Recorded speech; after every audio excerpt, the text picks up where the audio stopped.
গরিব মানুষ দিকে খাইতে পারতো না, দুনিয়া খাইতে পারবো। শুনেন মাসালা, শুনেন মাসালা হলো এইরকম, তার উপরে কিন্তু কুরবানি ওয়াজিব ছিল না। ওয়াজিব ছিল, জোরে বলেন ছিল। সে নিয়ত করছে কুরবানি দিব, সে নিজে নিজে ওয়াজিব করছে। এখন সে নিয়ত করছে কি আল্লাহ রাস্তায় কুরবানি দিব, এটা সৎকা হয়ে গেছে। কি হয়েছে?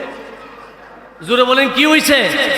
সৎকা হয়ে যাওয়ার কারণে ওই ব্যক্তি এই গরুর এই প্রাণীর গোশত খাইতে পারবে না। আল্লাহু আকবার কইতেন না? নবীর আশিকেরা রে আমার, যেই মাত্র যুলকারনাইন হযরতে পয়গম্বর ইব্রাহিমের এই ঘটনা দেখলেন, এবার যুলকারনাইন ডাক দিয়া বলেন, রে জামানার পয়গম্বর, ও পয়গম্বর ইব্রাহিম, আমি এই মুহূর্তে আপনার কাছে কালিমা পড়ে আল্লাহর দ্বীন গ্রহণ করে, আল্লাহর দ্বীন গ্রহণ করে আপনার কাছে কালিমা পড়ে এই মুহূর্তে আমি আপনার কাছে কালিমা গ্রহণ করলাম। চিৎকার মেরে বলুন আল্লাহু আকবার। আমার নবীজি বলেন, কেউ যদি জিলহজ মাসের 10 তারিখ আল্লাহর রাস্তায় কেউ যদি কোরবানি দেয় আল্লাহর সন্তুষ্টির জন্য, যেই পশুটা কোরবানি দিবে আল্লাহর রাস্তায়, ওই পশুটার শরীরের উপর বসে, ওই পশুটার শরীরের উপরে বহন করে ওই বান্দা, যেই বান্দা আল্লাহর সন্তুষ্টির জন্য কোরবানি দিবে, ওই প্রাণীটা তার হাসরের ময়দান পার করবে। এর বাক্সমিলের পূর্ব পাড়ার মানুষ, এর নবীর আশিকেরা শুনেন, শুনেন, এর নবীর আউলাদেরা প্রেমিক, আউলাদের প্রেমিকরা শুনেন, শুনেন, যেই পশুটা আপনি আল্লাহর রাস্তায় কোরবানি দিবেন, এই পশুটা কোরবানির মধ্যে যদি কোনো লোক দেখানো না থাকে, পশুটা যে কোরবানি দিবেন এই পশুর টাকাটা যদি হালাল থাকে, হালাল উপার্জন দিয়ে যদি আল্লাহর জন্য কোরবানি দেন, আল্লাহর সন্তুষ্টির জন্য ওয়াজিব আপনার উপর, আপনি যদি কোরবানি দেন, আমার নবীজি হাদিস শরীফের মধ্যে বলেন, ওই কোরবানি আমার আল্লাহ এমনভাবে গ্রহণ করবে, হাসরের ময়দান যখন কায়েম হয়ে যাবে, আধা দুপুর সূর্য থাকবে, নিচে তামার জমিন থাকবে, মা মেয়ের পরিচয় দিবে না, ছেলে বাবার পরিচয় দিবে না, মা মেয়ের পরিচয় দিবে না। ওই কঠিন হাসরের ময়দানে ওই যেই পশুটারে আপনি জিলহজ মাসের 10 তারিখ এই ঈদুল আজহার নামাজ পড়ে কোরবানি করবেন, ওই কোরবানিটা পয়গম্বর ইব্রাহিমের সুন্নত। আমার নবীজি বলেন, সুন্নাতা আবিকুম ইব্রাহিম, এইটা আমার পূর্বপুরুষ পয়গম্বর ইব্রাহিমের সুন্নত। এই সুন্নতটা যদি আপনি সুন্দরভাবে, সুষ্ঠুভাবে এবং খালিস নিয়তে আদায় করেন, নবী আমার বলেন, হাসরের ময়দানে যখন ফুলসেরাতের ফুল পার হওয়ার জন্য যাবে, ওই ফুলসেরাতের ফুল পার হওয়াটাকে সহজ করার জন্য আমার আল্লাহ যেই প্রাণীটা আল্লাহর জন্য কোরবানি দিবে, এই প্রাণীটাকে আমার আল্লাহ, এই প্রাণীটাকে দিয়ে আমার আল্লাহ ওই বান্দাটাকে ফুলসেরাতের ফুল পার করে দিবে। চিৎকার মেরে বলুন আল্লাহু আকবার। নবীর আশিকেরা রে শুনেন, এর নবীর প্রেমিক শুনেন, আল্লাহর পয়গম্বর হাদিস শরীফের মধ্যে বলেন, আমার পূর্বপুরুষ পয়গম্বর ইব্রাহিমের সুন্নত যে আদায় করবে, ওই সুন্নতটা শুধু সাধারণ সুন্নত না, এইটা আমার উম্মতের জন্য নাজাতের ব্যবস্থা। শুধু তাই নয়, এই কোরবানি দেওয়ার জন্য যেই পশুটারে জবাই করবে, এই পশুর শরীরের মধ্যে যতগুলা পশম আর তার শরীরের মধ্যে থাকবে, তত পরিমাণ সওয়াব আমার আল্লাহ যেই বান্দা কোরবানি দিবে তার আমল নামার মধ্যে দিয়ে দিবে। শুধু তাই নয় রে, ওই পশুটারে যখন আল্লাহর রাস্তায় কোরবানি দিবে, ওই পশুটার শরীর থেকে যখন রক্ত প্রবাহিত হইতে থাকবে, শুধু এই রক্ত তো রক্ত না, এই রক্ত যেই সময় প্রবাহিত হইতে থাকবে, ওই রক্তের মাধ্যমে আমার আল্লাহ বান্দার গুনাহগুলির শরীর থেকে ঝরায়া দিবে। চিৎকার মেরে বলুন আল্লাহু আকবার। নবীর আশিক, নবীর উম্মত হওয়ার কারণে রব্বি কারীম কেমন ফজিলত দান করেছেন, একটু মনোযোগ দিয়ে শুনেন। নবীকে ভালোবাসলে কেমন ফায়দা, নবীকে ভালোবাসলে কেমন মর্যাদা, নবীকে ভালোবাসলে কেমন ইজ্জত আমার আল্লাহ দেয়। দেখেন নবীর উম্মত, আজকে এই ঈদুল আজহার নামাজের পরে আপনি কোরবানি করবেন। কেন কোরবানি করবেন, কার কারণে কোরবানি পাইলেন? আমার ইব্রাহিম পয়গম্বর ডাক দিয়া বলেন, রে আল্লাহ, আখেরি জামানার পয়গম্বর যেই নবীর জন্য তুমি তামাম জগৎ 18,000 মাখলুকাত 80,000 আলম সব কিছু সাজাইলা, ওই মায়ার নবী দুজাহানের বাদশা নবীরে আমি ইব্রাহিম পয়গম্বরের নসব নামার মধ্যে আখেরি জামানার পয়গম্বর রে তুমি আল্লাহ গ্রহণ করে নাও। কেন গ্রহণ করে নাও? এই গ্রহণ তো শুধু সাধারণ গ্রহণ না, এই পয়গম্বর ইব্রাহিমের বংশের দ্বারা আখেরি জামানার পয়গম্বর দুনিয়ার জমিনে আসার কারণে আমার আল্লাহ উম্মতে মুহাম্মাদীকে এমন এমন নিয়ামত দান করেছেন, এমন এমন মর্যাদা দান করেছেন। এই পয়গম্বর ইব্রাহিমের সুন্নতটা আমার আল্লাহ উম্মতে মুহাম্মাদীর জন্য যাদের সামর্থ্য আছে তাদের জন্য আল্লাহ পাক রব্বুল আলামিন এইটাকে আমার আল্লাহ ওয়াজিব করে দিয়েছেন। নবীর আশিকেরা রে আমার, ওই নবীকে কেমন ভালোবাসবেন? কেন আমরা সুন্নিরা, আমরা 500 পূর্ব পাড়ার মানুষ, কেন নবীর প্রতি বেশি বেশি দুরূদ শরীফ আদায় করি? শুনেন, হাসরের ময়দান যখন ফুলসেরাতের ফুল পার হওয়ার জন্য যাবেন, ফুলসেরাতের ফুলের নিচে হলো জাহান্নাম। ওই জাহান্নামের নিচ থেকে আওয়াজ আসবে, আল্লাহর বান্দা, তোমার সিনার মধ্যে এমন একজন নবীর দুরূদ শরীফ, যেই নবীর দুরূদ শরীফের এমন ক্ষমতা, যেই নবী পয়গম্বর ইব্রাহিমের সিলসিলার মাধ্যমে পয়গম্বর ইব্রাহিমের নসব নামার মধ্যে এসেছে। ওই নবীর কারণে, ওই নবীর কারণে, ওই নবী আসার কারণে পয়গম্বর ইব্রাহিমের সুন্নতটা তুমি পেয়ে গেলা। এই কোরবানির কারণে আমার আল্লাহ তোমারে আল্লাহর দরবারে গ্রহণ করে নিল। শুধু তাই নয়, যেই নবীকে মহব্বত করলা, ওই নবীর দুরূদ শরীফের এমন ক্ষমতা, তুমি যদি ফুলসেরাতের ফুল পার হইতে গিয়ে যদি এই মুহূর্তে তুমি আমি জাহান্নামের উপরে পড়ে যাও, আমি জাহান্নামের আগুন তোমারে সহ্য করতে পারবো না।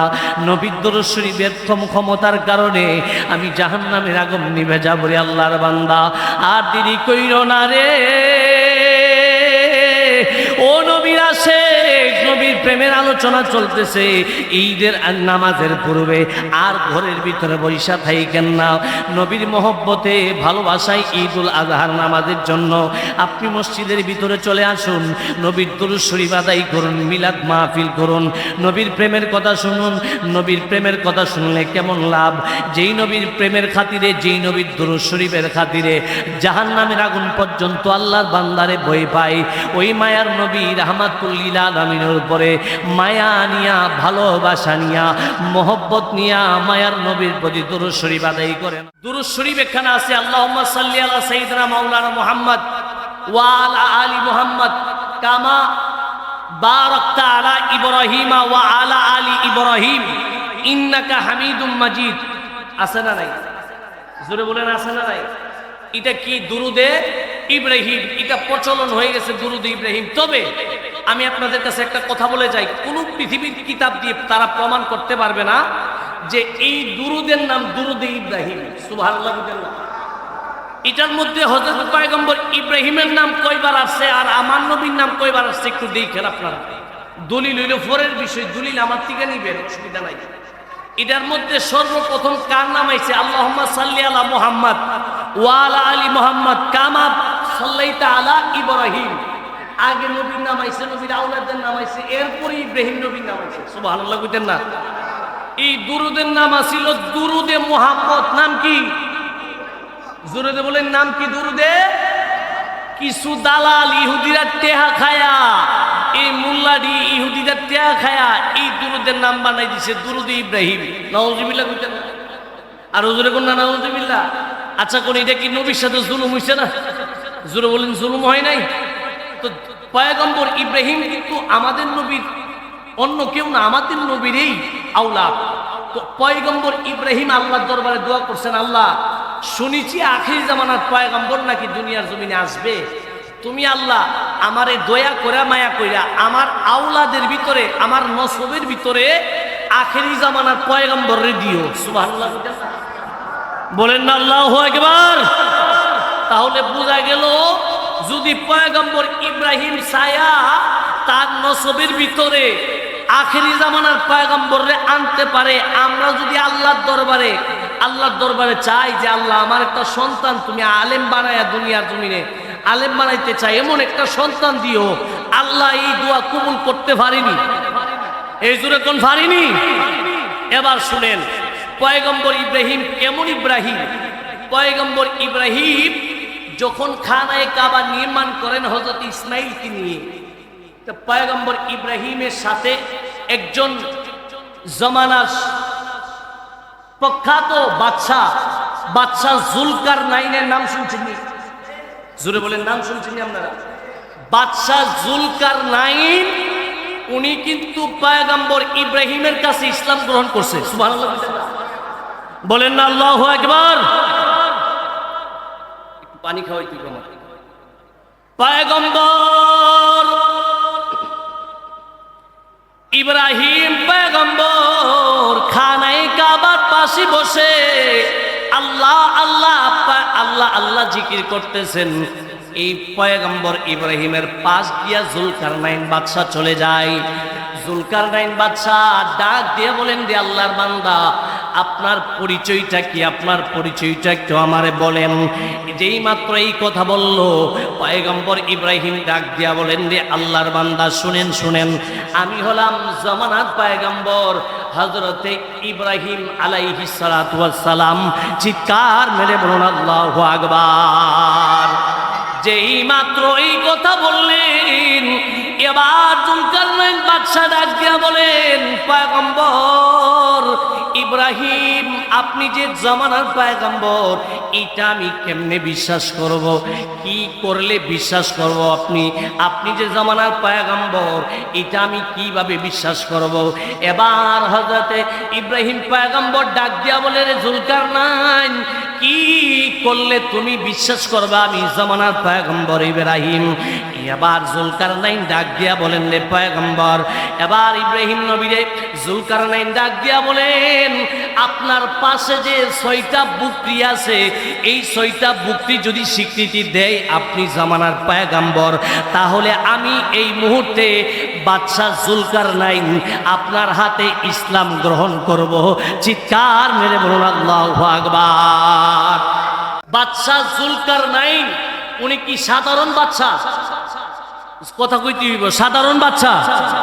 সাধারণ বাদশা না। বাদশা জুলকারনাইন রে আমার আল্লাহ এমন ক্ষমতা দিছে, যিনি তামাম জগৎটা উনি ঘুইরা ঘুইরা দেখছে। সুবহানাল্লাহ কইতেন না?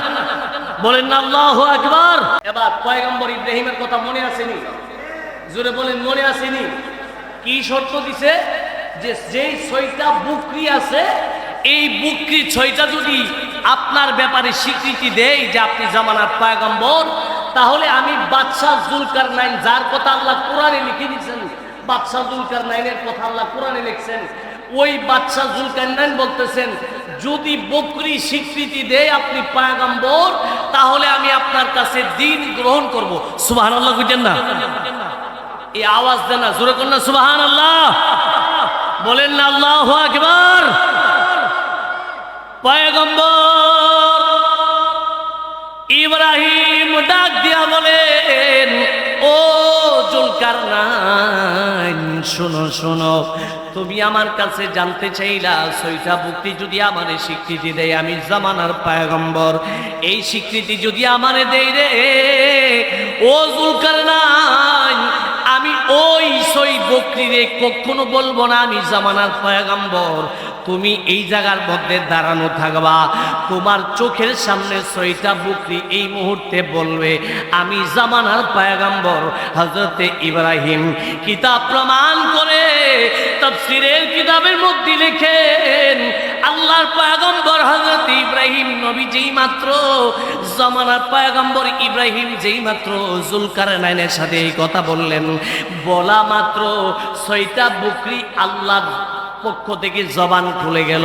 6টা বুকরি জবান খুইলা ডাক দিয়া বলেন, এরে জুলকারনাইন, তার সাথে কথা বলতেছো, উনি সাধারণ কোনো পয়গম্বর না, উনি হলেন আল্লাহর খলিল, আল্লাহর পয়গম্বর, উনি হলেন জামানার পয়গম্বর হযরতে পয়গম্বর ইব্রাহিম আলাইহিস সালাতু ওয়াস সালাম। চিৎকার মেরে বলুন আল্লাহু আকবার। নবীর আশিকেরা রে আমার, যেই মাত্র জুলকারনাইন হযরতে পয়গম্বর ইব্রাহিমের এই ঘটনা দেখলেন এবার জুলকারনাইন ডাক দিয়া বলেন রে জামানার পয়গম্বর, ও পয়গম্বর ইব্রাহিম, আমি এই মুহূর্তে আপনার কাছে কালিমা পড়ে আল্লাহর দিন গ্রহণ করে, আল্লাহর দিন গ্রহণ করে আপনার কাছে কালিমা পড়ে এই মুহূর্তে আমি আপনার কাছে কালিমা গ্রহণ করলাম। চিৎকার মেরে বলুন আল্লাহু আকবার। বলেন না ইয়া রাসূলুল্লাহ। কিও পয়গম্বর ইব্রাহিমের নাম কুরআনে আসেনি? জোরে বলেন আসেনি? আসেনি।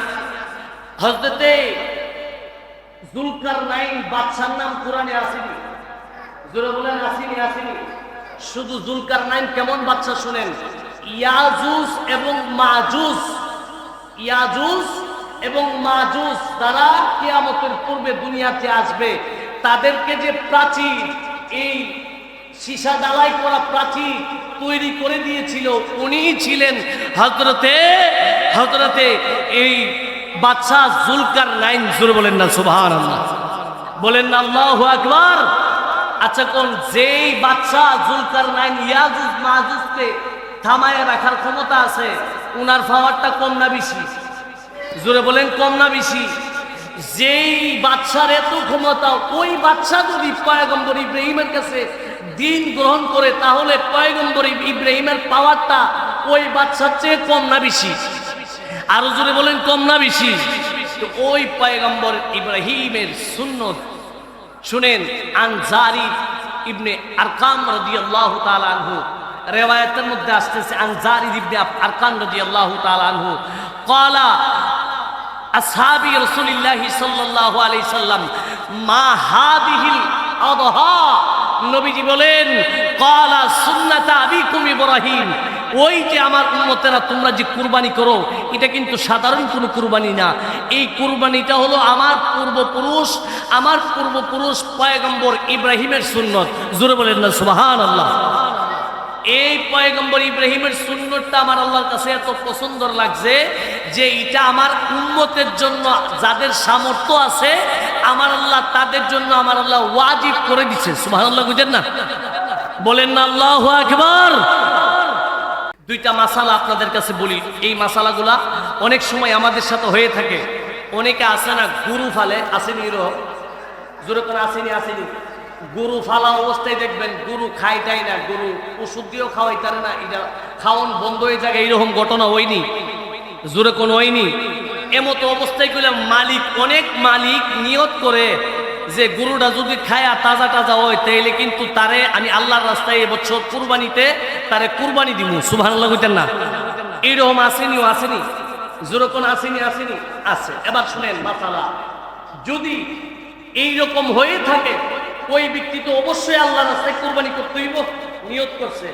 এখন দুইটা মাসালা এটার ভিতরে, একটা হলো দুনির মাসালা আর একটা হলো গরিবের মাসালা। একটা হলো দুনিটা কে যার উপরে কুরবানি ওয়াজিব, গরিবকে যে কুরবানি দেওয়া তার উপর ওয়াজিব না। এটা আবার কোয়েন না যে হাদিসে কি দুনি গরিবের কথা কইছে না, এটা আপনাদের সহজাতে আমি বলতেছি।